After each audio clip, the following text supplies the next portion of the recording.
Have you ever heard of a king who conquered one of the largest empires in history, not just with swords and shields, but with something far more powerful: respect? Today, we're journeying back 2.5 millennia to uncover the story of a ruler so legendary.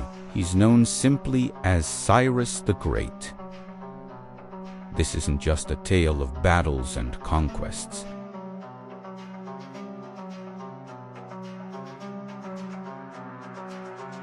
Our story begins in a world of empires clashing for dominance. The Babylonians, the Medes, the Lydians, all powerful, all ruthless, into this turbulent world.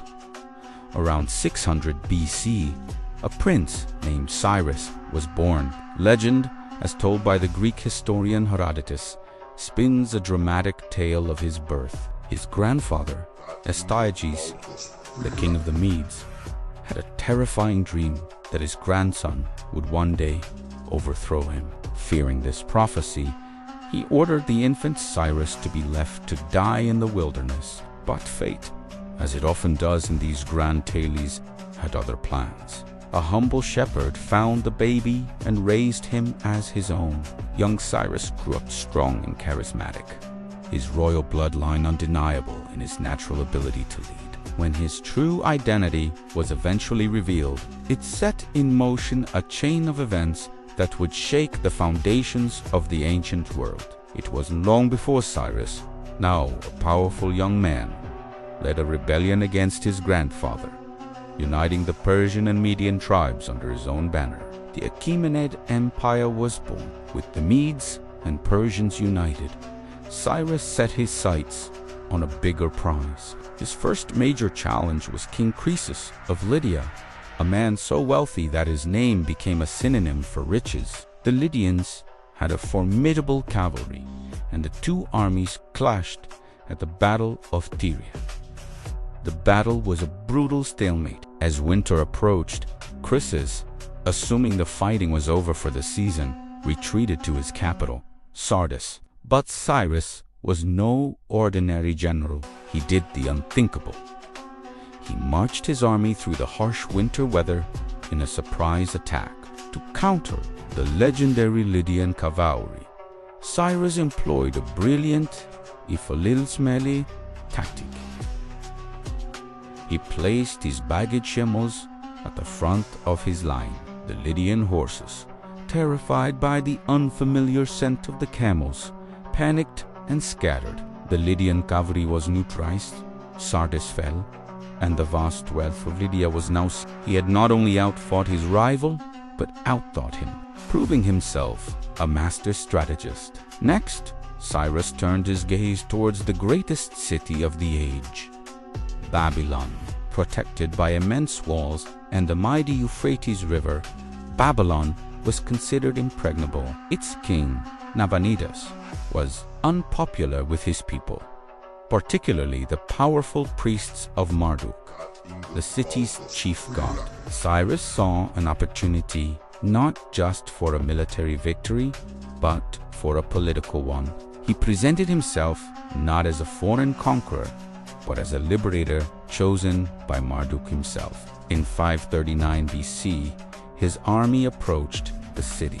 Instead of a long, bloody siege, Cyrus executed a stroke of genius. His engineers diverted the flow of the Euphrates River, lowering the water level so his soldiers could simply wade through the riverbed and enter the city under the massive walls. The Babylonian defenses were completely bypassed. The city fell almost without a fight, and Cyrus made a triumphal entry, welcomed by the very people he had come to conquer. It was a stunning victory that demonstrated his mastery of both engineering and propaganda. But what Cyrus did next is what truly cemented his place in history as the Great. In an age where conquerors typically enslaved, exiled, or executed defeated populations, Cyrus did the opposite. He issued a decree, famously recorded on a clay artifact known as the Cyrus Cylinder. This declaration is considered by many to be the world's first charter of human rights.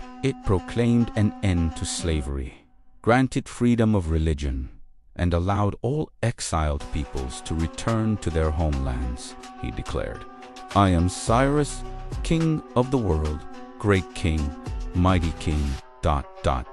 But his actions spoke louder than his titles. He ordered the temples of all the different gods within his new empire to be respected and even rebuilt. For one group in particular, this was world-changing. The Jewish people, who had been held captive in Babylon for decades, were now free. Cyrus not only allowed them to return to Jerusalem, but also funded the rebuilding of their sacred temple. This act of benevolence earned him the title of a Messiah, an anointed one in the Hebrew Bible. For the only non-Jew to be given such an honor, he wasn't just conquering lands, he was winning hearts and minds, building a multi-ethnic, multi-religious empire held together by loyalty and mutual respect, not fear. The empire Cyrus built was a marvel of administration. He understood that to rule such a vast and diverse territory, he needed an efficient system. He divided the empire into provinces or satrapies, each governed by a satrap or governor.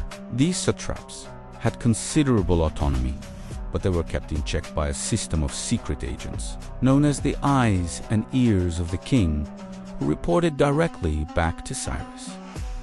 This prevented any single governor from becoming too powerful and plotting rebellion. He also established the Royal Road, a revolutionary highway system that stretched over 1,600 miles, equipped with a network of relay stations. It allowed official messengers to travel the length of the empire in about a week journey that would have taken a normal traveler 3 months. This network was the backbone of his empire, enabling rapid communication, troop movement, and trade. It was the ancient world's internet, connecting distant cultures and economies under a single, stable administration. The phrase, "Neither snow nor rain nor heat nor gloom of night stays these couriers from the swift completion of their appointed rounds," which is associated with the U.S. Postal Service, actually originates from a description of Cyrus's incredible messenger system. Even in death, Cyrus left an indelible mark. He fell in battle around 530 BC, fighting against nomadic tribes on his northeastern frontier. His body was brought back to Pasargadae, his capital, and placed in a simple yet elegant limestone tomb. The tomb stands to this day, a humble monument for such a monumental figure. When Alexander the Great, another of history's legendary conquerors, reached Pasargadae 2 centuries later, he was filled with admiration for the Persian king. He ordered the tomb to be repaired and paid his respects, recognizing that he was walking in the footsteps of a true giant of history. Cyrus's legacy wasn't just in the lands he conquered, but in the ideals he championed. He created a blueprint for a tolerant, multicultural empire that influenced rulers for centuries to come, from the Romans to the founding fathers of the United States. His model of governance, his respect for different cultures, and his revolutionary ideas about human rights were thousands of years ahead of their time. So, the next time you think about great leaders, remember Cyrus of Persia, a man who proved that true power isn't about how many you can defeat, but how many you can unite. That the strongest empires are built not on foundations of stone, but on pillars of respect, tolerance, and freedom. His story is a timeless reminder that a legacy of kindness can be far more enduring than a legacy of cruelty. Thank you so much for joining us on this journey into the past. If you enjoyed this story and want to uncover more secrets of history, make sure to hit that like button and subscribe to the channel. Let us know in the comments which historical figure you'd like to see us cover next. Until then, stay curious